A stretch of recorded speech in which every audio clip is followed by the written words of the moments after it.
Next September, I will be 80 years old, and I spent half those years as a member of the history department. The facts of my career at Cal State LA are simple. I was hired in 1968 to teach Greek history. Ken Pratt did Roman history.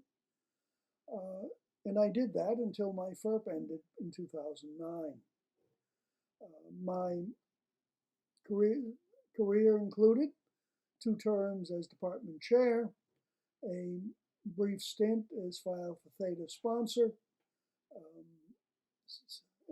several years as social science advisor, and along the way I collected several awards. Outstanding professor in 1993, President's Professor 4 years later, and the Wong Achievement Award in 2004. But as they say, the devil is in the details. It is easy to forget, I often do, that I almost didn't come, or stay for that matter. In 1968, I had another offer from Claremont Men's College, now Claremont McKenna College, and our Dean of Letters and Science at that time, Len Matthey, strongly opposed the department either interviewing me or hiring me. Still, I decided to come to Cal State LA because I felt more at home here as a first-generation student than at Claremont. Getting tenure, however, proved to be more challenging.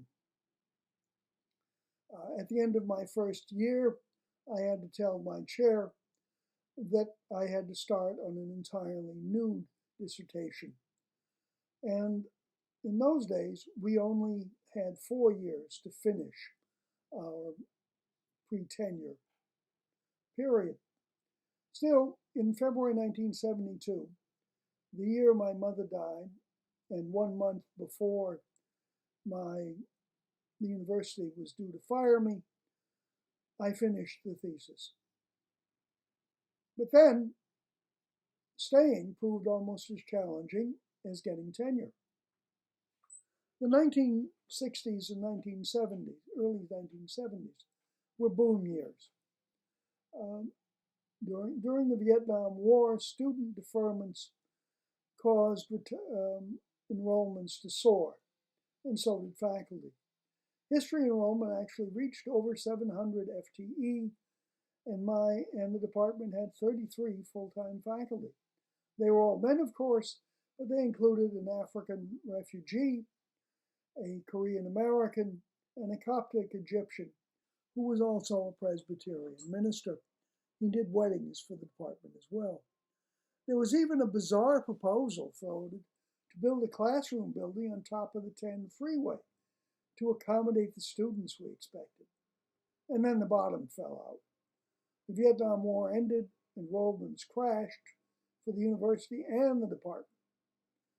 We had still 33 faculty, but our enrollments justified only 22. Threats of layoffs were constant, and just keeping classes from being canceled challenged every chair. My wife still complains that I enrolled her in one of my classes just to make its minimum enrollment. In the end, in spring 1974, my luck ran out. I was short a class, and I made up the deficit by serving as the night switchboard operator. The next fall, I began teaching U.S. history, and I did it for the next 15 years. Turned out to be a good thing. I came to like the class, and I finally had something I could talk about with most of my colleagues, which was a good thing because ancient historians, particularly beginning ones, often feel isolated in large history departments. During the 1970s and 1980s, both the university and the department changed. The campus has always been multi-ethnic and multicultural, but the mix has changed over the years. The faculty, however, stagnated. We had only 3 new faculty between 1970 and 1990. Lamont Yakey, Carol Sroll, and Philip Leung, who quickly left. Then, in the 1990s and the early 2000s, we really transformed as the senior faculty rapidly retired. In 1990, I was the youngest full professor in the department. By the early 2000s, I was the only full professor in the department. I joked that I hired half the department when I was chair, but it was essentially true.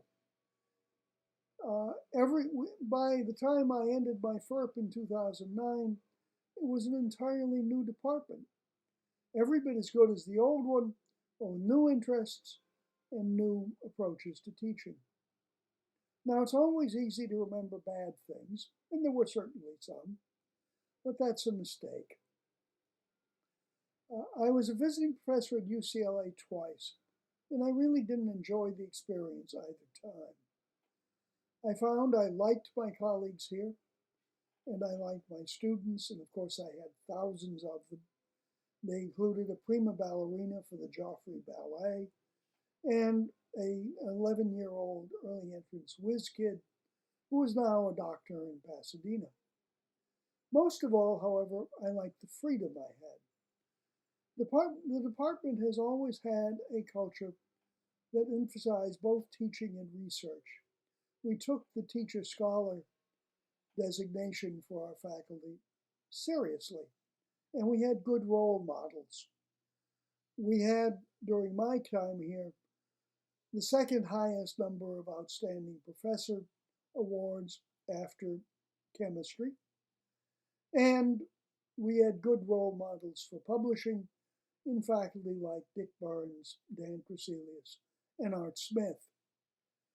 But most of all, what I liked was I was free to write what I wanted, when I wanted to write it, and how much I wanted to write it. In my case, that came to mean that although I was the Greek historian, I wrote mostly about ancient Africa, and I enjoyed that. Likewise, if I developed other interests, I was pretty well free to follow those too. In the 1990s, I got interested in education. I served on state and national committees and task forces. I helped develop the AP World History class, and I co-authored a successful series of middle school textbooks. That freedom was something my colleagues at research universities don't really have, and it is something that made being at Cal State LA a good thing, and made my 40 years here some of the best years of my life.